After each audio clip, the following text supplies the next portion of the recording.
It's the New England Take. I'm your host, AJ Kierstead.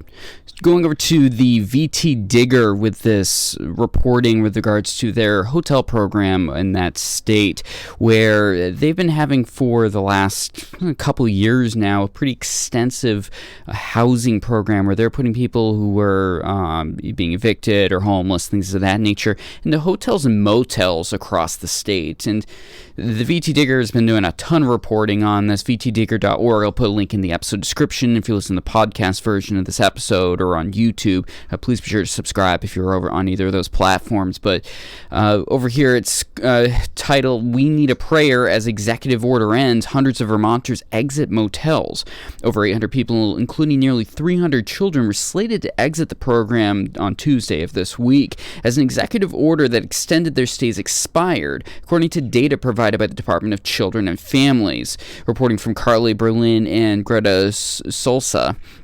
And it's honestly crazy depressing. This is a super sad situation. There's no way around it. If you are not finding this sad in any way, you're heartless and you really need to take risks, to take an inventory of your moral compass when it comes to this situation. This is sad. There's how they ended up in these situations are sad. Many of these families are coming from situations where addiction is a large issue, where they've lost their jobs, they moved to the state, and honestly, in my opinion, this is, as we review some of the content in this article, my take on this is a failure of Democrat policies in action. The problem where a lot of politicians, this is both sides of the aisle, but this is a prime example on the Democrat side, where if you set up a safety net of some sort, it needs to be straightforward on whether there is an end date. It's going to be there, and if there is an end date, you need to be hardline, and you can't soft pedal it for years on end, because you end up with this exact sad situation where you have families that have just assumed, probably, a lot of them, that they were going to be able to live there indefinitely.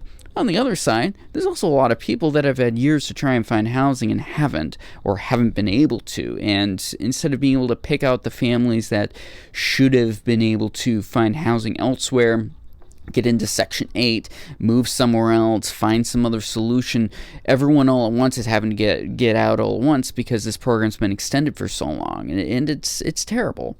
Going to the article, Chris Dupree was looking for a tent, one large enough to shelter his fiancée, his toddler, and his 6-year-old kid. It was time to check out of the Motel 6 in Colchester, where the family had lived for the better part of a year. They lost their manufactured home in the flood that swept through Plainfield last July, Dupree said, and now the motel voucher that allowed them to stay there was expiring. Quote, "I'm hoping for a prayer right now," end quote, said Dupree, 47, as he lingered in the motel parking lot on Tuesday morning, packing up the room provided. Too painful, quote, "We need a prayer," end quote. And this is terrible. Like, I don't want some family to be out on the street, but if we have a situation where you don't have a proper system to make sure that there's transitions, this is a knee-jerk reactionary program post-COVID that came up, and from all the severe floods that have been happening the last couple of years. And when you look at they have a map on here. It's the number of households in Vermont being evicted in the region. Areas in gray have less than 12 households affected per district and had the exact numbers withheld by the department. And there's 3 jurisdictions, but the rest of them have between 15 and 102.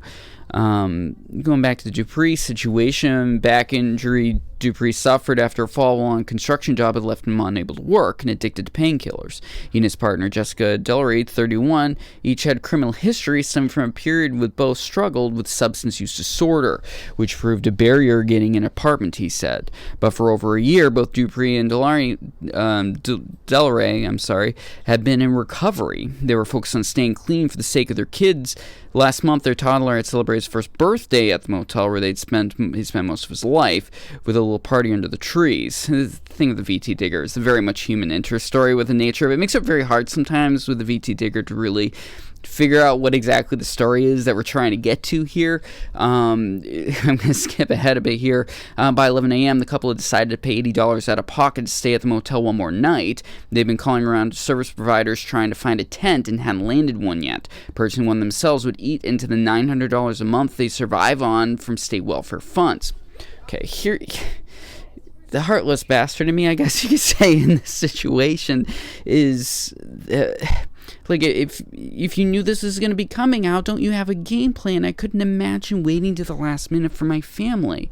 And this is bad. And right here, going to the actual politics of it, the executive order signed by Governor Scott in late March granted a 3-month extension for families with children and people with acute medical needs who were sheltered in motels, quote, to allow time for DCF to ensure, end quote, they had access to services and supports needed to transition to a long-term housing, shelter, or healthcare placement.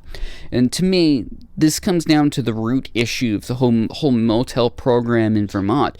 It was a knee-jerk reaction to just do something now. It's like we see after a lot of the anytime there's a mass shooting when it comes to lawmakers. We need to do something now. We need to do it now. We need to react.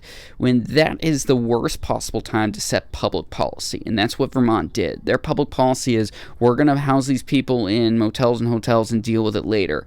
And now we're seeing, after a couple years, that saying, hey, we can't afford the ungodly amount of money it costs to have these people stay in hotels, that they don't know what to do with it. This money should have initially been invested or diverted to make sure that there was housing set up for these families, whether it's additional Section 8, shelter systems of some sort across the state. I'd imagine for the millions of dollars they spent on it, they could have done something productive, even if it's not a forever situation, but some sort of program. There's enough nonprofits in New England where there should have been some sort of program they could have expanded or invested in. Instead, the state does not want to go through any third-party charities because it's Vermont. It's the social state of Vermont is the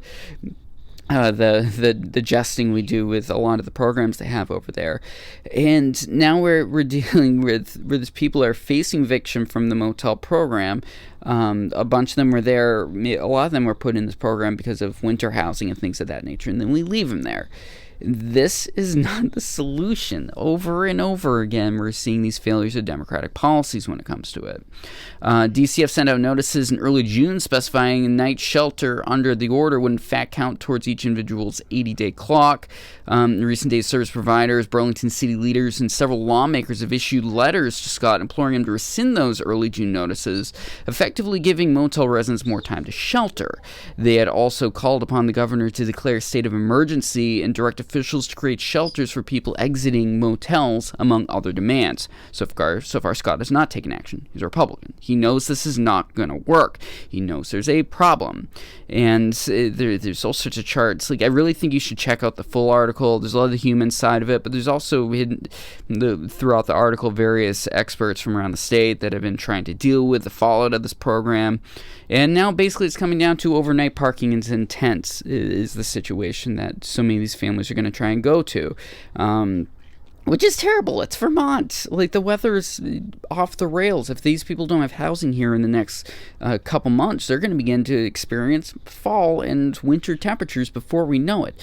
And we don't have a solution over in Vermont to deal with it. Not we, I'm in New Hampshire, but you know what I mean? Like, this should have been figured out a long time ago. There should have been organizations that were brought in to fund or something. This is a tremendous failure by the Vermont state government.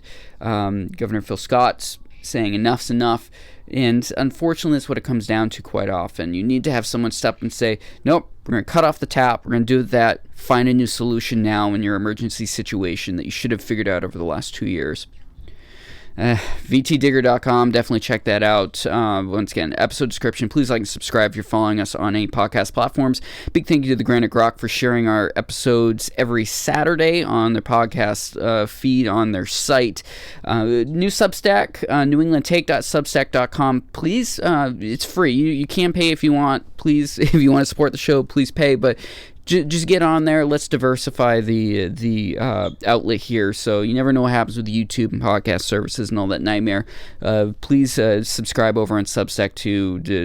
You'll get each episode in your inbox too. If you're not into the podcast services, not everyone is. You can get it in your inbox that way too. All right, newenglandtake.com. We'll talk to you soon.